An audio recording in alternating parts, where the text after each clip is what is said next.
سلام، اليوم مع سر الكوزينة جيتكم بوصفتين. درت لكم فلفل محشي دولمة بطريقتي الخاصة، ودرت لكم ثاني ميني برجر بطريقتي ثاني، ومعاهم ثاني دي كرواسون.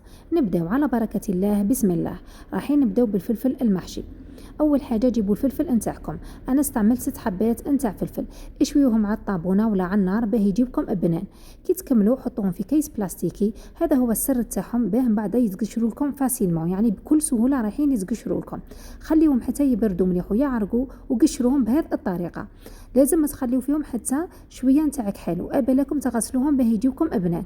كي تكملوا مره فرشوا بابي فيلم وحطوا غير 3 حبات نتاع فلفل. انا درت خليط ما بين الفلفل الاحمر والاخضر. ومن بعد جيبوا الحشو نتاعكم. درت نص صدر تاع دجاج ومعه كميه نتاع الروز غليته غير في الماء برك عادي.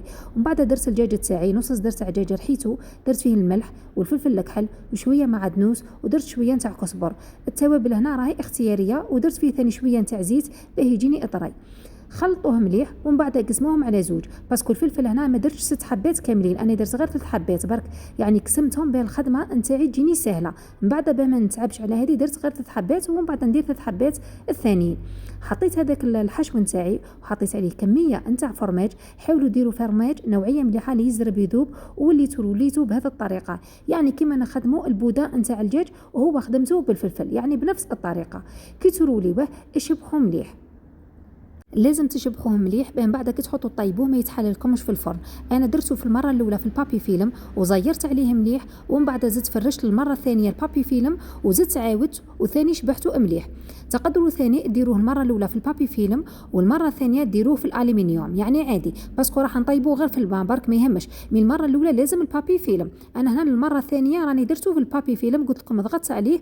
سكروا عليه مليح، حطوه جانبا، من بعد نوليه ليه بنفس الطريقه. يعني زدت فرشت بابي فيلم وحطيت الفلفل اللي بقى لي. قلت لكم انا استعملت 6 حبات، 3 حبات درتهم الاولين ومن بعد درت هذو 3 حبات الثانيين. انا هنا برك درت ما بين اللون الاخضر والاحمر. ثم تقدروا ديروا الفلفل اللي راهو متوفر عندكم. وشنيا كي تحطوه الطرف تاعو الكبير حطوه مع الصغير وعكسوا باه يجيكم الفلفل اكل كيف بعضه، وتقدروا تسروليوه وتحشيوه بنفس الطريقه، يعني تبعوا نفس الخطوات. بعد ما كملت مره جبت بلاطو تاع فرن وحطيت هذاك البودان تاعي، راكم تشوفوا درت 2 بودان صغار، وحطيت عليه كميه من الماء وقلبتهم للفرن حتى يطيب هذاك الدجاج ويطيب لكم مليح. كي يطيب لكم تخليوه حتى يبرد مليح. تقدروا تقسموه مباشره وتحطوه. كيما تقدروا تدهنوه بشويه نتاع زبده وزيت وتقلبوه للفرن، يزيد يتجمر لكم مليح في هذيك الزبده باه يجيكم بنين. ومن بعد ثاني تخليوه يبرد وتقسموه بهذه الطريقه كيما راني نقسم فيه انايا. صدقوني بهذه الطريقه يجي بزاف بنين ويجي ثاني بريزونطابل. في نفس الوقت تكونوا حضرتوا لا صوص طوماط. انا هنا ما وريت لكمش كيف حضرتها، راح نخلي لكم الوصفه في صندوق الوصف، باسكو ما نحضرها معاكم باه نيفيتي شويه التكرار وما يجيش الفيديو شويه كبير. في الصحن اللي راح نتقدموا فيه حطوا هذيك لا صوص طوماط نتاعكم. حاولوا تخدموا صوص طوماط بنينه، باسكو ثاني البنه نتاع الفلفل هذا في لا صوص طوماط نتاعو، يعني كي صوص طوماط تاعكم بنينه من بعد كي تغمسوا تجيكم مليحه. في صحن التقديم فرشوا لا صوص طوماط نتاعكم، ومن بعد حطوا الفلفل بهذه الطريقه، وتقدروا تغيروا يعني في الطريقه تاعو ولا في التقديم نتاعو كما تحبوا انتوما. كي تكملوا مره ديروا له رشه مليحه نتاع معدنوس. دوكا نروحوا للخبز اللي خدمت به البرجر. عندي كميه صغيره نتاع زيت، ما تكثروش الزيت بزاف، ومعاهم كاس نتاع رايب. تقدروا ديروا حليب ولا تقدروا ديروا اللبن. انا درت الرايب باسكو الحليب تاعي رابلي. كي يروب لكم الحليب استعملوه في المعجنات. ضيفوا عليه مغرفه كبيره سكر حبيبات ومغرفه كبيره خميره الخبز. المغرفه هنا راهي بومبي. خلطوا شويه ومن بعد جمعوا بالفارينه. الفارينه عينكم هي ميزانكم. لازم تحصلوا على عجينه تكون شويه يابسه، كيما نديروا الكسره يابسه، يعني ما ديروهاش طريه. العجينه هنا راكم تشوفوا درتها يابسه مش تلزق في اليد. غطيتها بكيس بلاستيكي ونخليها تريح حوالي ربع ساعه. بعد ما ريحت لي ضفت عليها حبه بيض كامله، مغرفه صغيره نتاع ملح، الملح حسب الرغبه، وضفت عليها كميه صغيره تاع لافاني. لافاني نقتلوا بها ريحه الخميره وريحه البيض. وضفت عليها مغرفه كبيره نتاع مارغرين. عجنتهم شويه وحدهم هذيك المارغرين والبيض حتى تشوفوا الملح نتاعكم ذاب حوالي 5 دقائق ولا، وانا نخلط حتى نشوف جميع المكونات اندمجت مع بعضها. وليت خلطهم مع هذاك العجين. هذاك البيض ولا الزبده عجنوا مليح هذاك العجين بها. شوفوا كيف تحصلوا على العجينه نتاعكم راح تستطلق وتجيكم عجينه طريه وتلصق في اليد كيما هذه العجينه. من بعد غيطيوها بكيس بلاستيكي وزيدوا غطيوها بفوطه ولا طرشونه تكون نظيفه وخليوها تخمر حتى يتضاعف الحجم نتاعها. بعد ما خمرت لي وتضاعف الحجم نتاعها راكم تشوفوا كيف تحصلت عليها. دوكا نجي للتشكيله نتاعها. مع الاول قسمتها على زوج تالمون العجينه راهي تلزق في بعضها. فرشت البلان دو طرافاي نتاعي بشويه نتاع فرينه ميم يديكم غتصوم بشويه نتاع فرينه وخدموا. قلت لكم نقسم العجينه الكريتين. درت زوج كويرات قد بعضهم والكويره واحده زدت قسمتها على زوج باسكو واحده راح نخليها اللون الابيض وواحده رايحه ندير لها ملون. بالنسبه للملون درت جو تاع البيطراف. حاولوا ما ديروش الملونات الغذائيه باسكو الملونات الغذائيه مش صحيه. انا درت لها غير شويه جو تاع بيطراف وعجنتها شويه حتى ولات لي العجينه كامل زي بعضها. هذا هو اللون اللي تحصلت عليه. تقدروا تخليوها اللون تاعها العادي يعني هذا اختياري. كي تكملوا مره اقسموها لكويرات صغيره. هذه هي الطريقه كيف تقسموها. حاولوا ديروا الكويرات نتاعكم بزاف صغار ابالكم ديروهم كبار. انا هذه العجينه الصغيره اللي راكم تشوفوا فيها تحصلت عليها على 6 كويرات. السما رايحه ندير 6 خبزات. انتوما ابالكم تكبروهم صغروهم بزاف باسكو بعد رايحين يخمروا ويضاعف الحجم نتاعهم. سما كون تكبروهم راح يضاعف الحجم نتاعهم ويولي لكم البرجر تاعكم كبير. وانا هنا رايحه ندير ميني برجر على بها لازم تصغروهم بزاف. ميم اخدموهم بهذه الطريقه باه يجيوكم مرطبين ويجيكم الشكل نتاعهم مليح.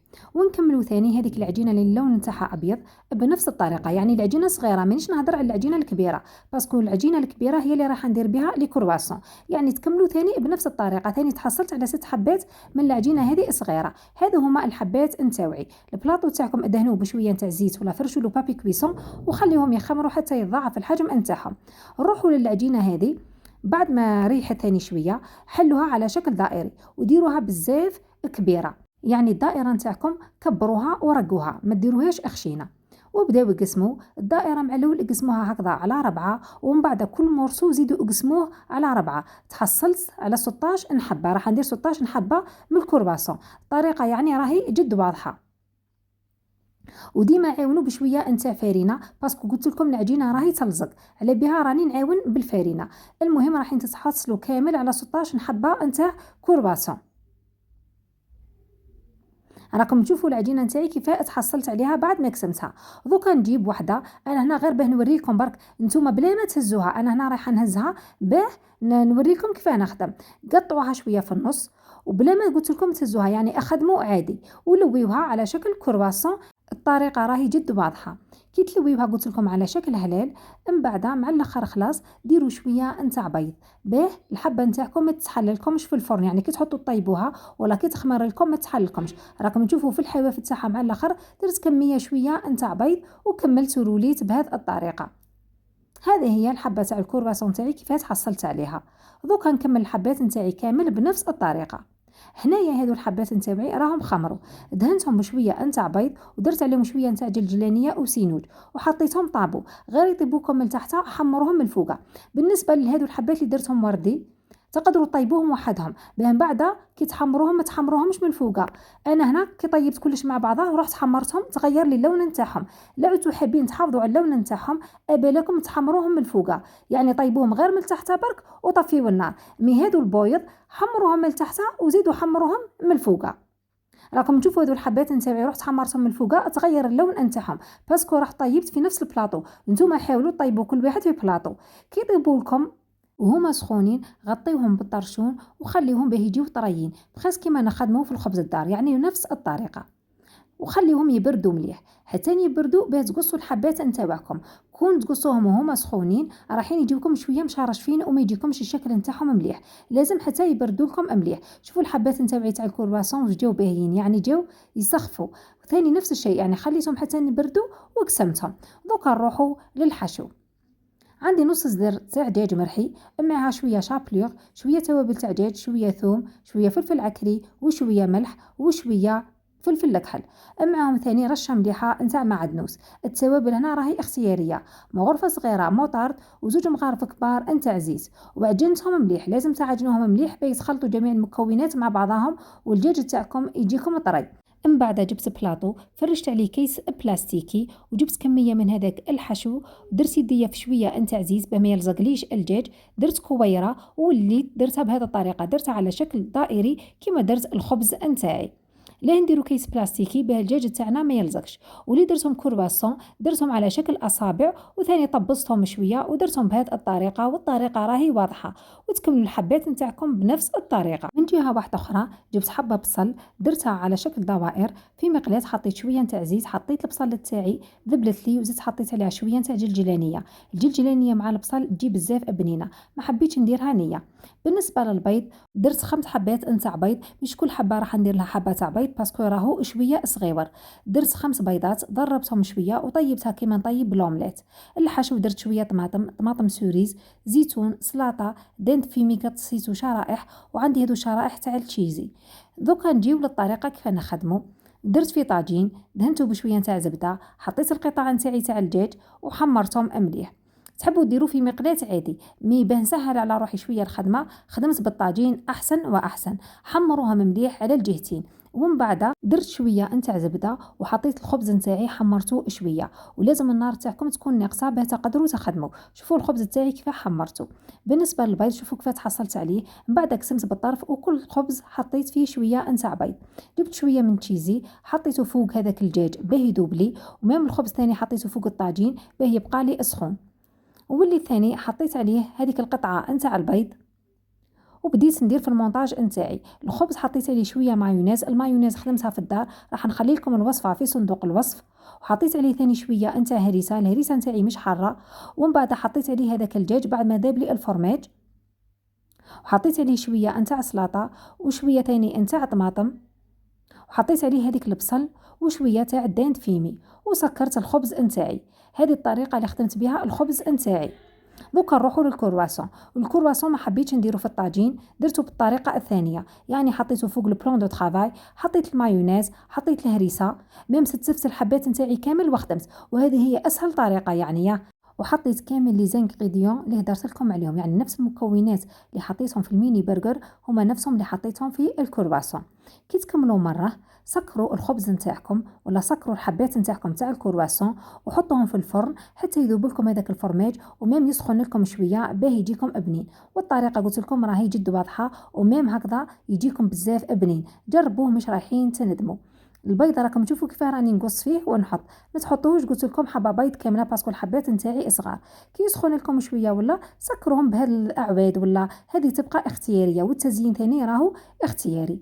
في الاخير هذا هما الحبات نتاعي تاع الكرواسون. شوفوا كيف تحصلت عليهم، الشكل تاعهم يجي بزاف مليح، والبنه ثاني ما نحكي لكمش عليها. ميم ثاني هذو هما الحبات تاع الميني برجر تاعي، شوفوا كيف تحصلت عليهم جاو بزاف ملاح وبنان.